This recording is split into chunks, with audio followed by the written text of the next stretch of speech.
ഇത് ആറാട്ടനാണ്. ആറാട്ടൻ്റെ ആദ്യത്തെ ആങ്കറിംഗ് ആണ്. വിഭാവരി എന്ന ഷോർട്ട് ഫിലിമിൻ്റെ വിശേഷങ്ങളുമായി പ്രസാദേട്ടനും ഓൾബ്രൈറ്റും മാപ്സ്റ്റിക് പ്രേക്ഷകർക്ക് വേണ്ടി സമർപ്പിക്കുന്നു. ഈ വിഭാവരിന് വേണ്ട അർത്ഥം എന്താണ്? വിഭാവരി എന്ന് പറഞ്ഞാൽ പാതിരാത്രി. പാതിരാത്രി. ഇപ്പോൾ ഡയറ്റ് നിങ്ങളല്ലേ ഡയറ്റിന്റെ സിനിമകൾ കാണുമ്പോൾ ഒരു ഐവിശി ടച്ച് ഉണ്ടല്ലോ. ഏറ്റവും ഇഷ്ടമുള്ള ഡയറക്ടർ ആരാണ്? ഏറ്റവും ഇഷ്ടമുള്ള മലയാളത്തിലാണോ? മലയാളത്തിലോ? മലയാളത്തിൽ എനിക്ക് ഏറ്റവും ഇഷ്ടമുള്ള ഡയറക്ടർ എന്ന് പറയുന്നത് പത്മരാജൻ. ഐവിശി ഇഷ്ടമല്ല? ഇഷ്ടമാണ്. പക്ഷെ ഐവിശി ടച്ചാണ് എല്ലാ ഫിലിമിലും വരുന്നത്. അവരെ നമ്മളെന്ന് വെച്ച് കമ്പയർ ചെയ്യരുത്. നിങ്ങൾ സാധാരണ അറിയപ്പെടുന്ന ആധുനിക കമൽ രീതിയിലുണ്ട്. അത് ആൾക്കാര് കളിയാക്കാനായിരിക്കും. കമലഹാസന് ഭയങ്കര ഇഷ്ടമാണോ? കമലഹാസന് ഭയങ്കര ഇഷ്ടമാണ്. അപ്പൊ മികച്ച നടൻ കമലഹാസനാണ് മോഹൻലാൽ? അത് ഞാൻ തർക്കിക്കുന്നില്ല. കാരണം ചേട്ടന്റെ വലത്തേക്കാണാണ് ഇഷ്ടം, ഇടത്തേക്കാണാണ് ഇഷ്ടം. അതുപോലെയാണ്. അതുപോലെ.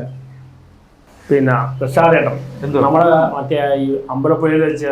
അതെ അതെ അതെ അതെ. ഇപ്പൊ എത്ര പ്രായമുണ്ട് ആക്ച്വലി? എനിക്കിപ്പോ 45 വയസ്സ്. അപ്പൊ ഇനി ഭാവിയിൽ ബനാശ തിളങ്ങണാവാൻ ചാൻസ് ഉണ്ടല്ലോ. പ്രായമായിട്ടുള്ള അയ്യോ, തിലകൻ സാറിനെയൊക്കെ വെച്ചിട്ട് നമ്മളെ കമ്പയർ ചെയ്യരുത്. നമുക്ക് സിനിമയിലേക്ക് ഇങ്ങനെ വരാൻ ആഗ്രഹമുള്ള ഒരാളാണ്. ആഗ്രഹമുണ്ട്. അതെ അതെ. ഇതിലൊരു പാവത്താണ് റോളാണ് വെച്ചിട്ടുണ്ട്. ഏതാ? കുറച്ച് പാവത്താണ് സൈക്കോ റോളായിട്ട് വെച്ചിട്ടുണ്ട്. അതെ അതെ അതെ അതെ അതെ. എനിക്ക് സിനിമ കണ്ടപ്പോ വടക്ക് നോക്കിയാൽ ചരിത്രത്തിലായിട്ട് വന്നു. അത് ശരി. പിന്നെ നിങ്ങളുടെ പെർഫോമൻസ്, പ്രസാദിന്റെ അഭിനയം കണ്ടപ്പോ അദ്ദേഹത്തില് ലാലേട്ടന്റെ പെർഫോമൻസ് തോന്നുന്നു. ലാലേട്ടനോ? ഏറ്റവും ഇഷ്ടമുള്ള ആക്ടർ ആരാണ്? ഏറ്റവും ഇഷ്ടമുള്ളതെന്ന് വെച്ച് കഴിഞ്ഞാല് എല്ലാവരും ഇഷ്ടമാണ്. എന്നാലും ഒരുപാട് ആൾക്കാരെ ഇഷ്ടമാണ്. ഒരുപാട് പേര്. രണ്ടു മൂന്ന് പേര് പറയാം. ലാലേട്ടൻ, മമ്മൂക്ക, പിന്നെ മണിച്ചേട്ടൻ, ഭരത് ഗോപി, ഭരത് ഗോപി, കമലഹാസൻ, പിന്നെ അങ്ങനെ ഒരുപാട്. ഞാൻ ഇതിനു മുമ്പ് ഒരു സിനിമയ്ക്കകത്ത് ഒരു ചെറിയ വില്ലൻ വേഷം ചെയ്തായിരുന്നു. നമ്മുടെ കരുമാടി സാറിൻ്റെ ഒരു പടം. അതിൻ്റെ അകത്ത് ചെറിയൊരു വേഷമാണ്. ഷോർട്ട് ഫിലിം ആദ്യമായിട്ടാണ്. പിന്നെ ഒരു വെബ് സീരീസ് ചെയ്തിട്ടുണ്ട്, പ്രാക്ക് എന്ന് പറയുന്ന ഒരു വെബ് സീരീസിൻ്റെ അകത്ത്. അത് ഞാനും ബ്രൈറ്റുമായിട്ട് സൗണ്ട് ചെയ്യാൻ പോയതാണ്. ഞാൻ ഓൾറെഡി ഒരു സൗണ്ട് ഡയറക്ഷനാണ് എൻ്റെ ജോലി, സൗണ്ട് എഞ്ചിനീയറാണ്. അപ്പം സൗണ്ട് ചെയ്യാൻ യെസ്. അപ്പോൾ സൗണ്ട് ചെയ്യാനായിട്ട് പോയപ്പോൾ അവിടുത്തെ ഡയറക്ടർ എന്നെ കണ്ടിട്ട് പറഞ്ഞു, ചേട്ടാ ഒരു വേഷമുണ്ട്, ചെയ്യാമെന്ന് ചോദിച്ചു. എന്നോട് പറഞ്ഞ് ചെറിയ വേഷമാണ്. പക്ഷെ അത് ചെയ്തു വന്നു കഴിഞ്ഞപ്പോൾ അതിൻ്റെ അകത്ത് മെയിൻ ഒരു ഞാൻ തന്നെ പഠിച്ച. അതെ. ബ്രൈറ്റ് ഒരു സിനിമ എടുത്ത് അങ്ങനെ ബ്രൈറ്റ് എൻ്റെ അടുക്ക് വന്നു, ഒരു OTT ഫിലിം എടുത്തു. അങ്ങനെ എൻ്റെ അടുത്ത് വന്നിട്ട് അതിന്റെ സ്പെഷ്യൽ എഫക്ട്സ്, റീമ്യൂസിക്, മിക്സിംഗ് ഒക്കെ ചെയ്യാൻ വേണ്ടി വന്നേ. ഡബിങ് എല്ലാം ചെയ്യാൻ വേണ്ടി. ഇല്ലേ? അത് ശരി. 25 വയസ്സുള്ളൂ. 20 വയസ്സ്. നിങ്ങളുടെ ലക്ഷ്യം എന്താ? കമലഹാസനാണ് ലക്ഷ്യം? അങ്ങനെ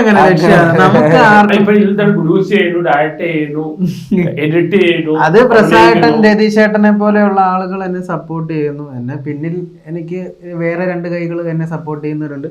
പിന്നെ അല്ലാതെ പ്രസാദേട്ടൻ, രതീഷേട്ടനൊക്കെ നല്ല രീതിയിൽ. ഇല്ല, താല്പര്യമില്ല. ഞാനിപ്പം എനിക്ക് സത്യം പറഞ്ഞാൽ ചില സാഹചര്യത്തിൽ വിഷമം തോന്നുന്നു. ഞാൻ തെരുവ് നാടകമായിരുന്നു, അതിൽ നിന്നാണ് പ്രൊഫഷണൽ നാടകത്തിൽ വന്നു. പിന്നെ ഷോർട്ട് ഫിലിം ഒക്കെ ചെയ്തു. നമ്മൾ അജിൻ വെറൈറ്റി മീഡിയ, അവന് ഞാൻ ഒരുമിച്ച് ഒരു ഷോർട്ട് ഫിലിമിലുണ്ട്. അവനെ ആൾക്കാർ ചെയ്തു വിളിക്കാൻ എനിക്ക് ഭയങ്കര സങ്കടമാണ്. കാരണം അവൻ നല്ലൊരു കലാകാരനാണ്.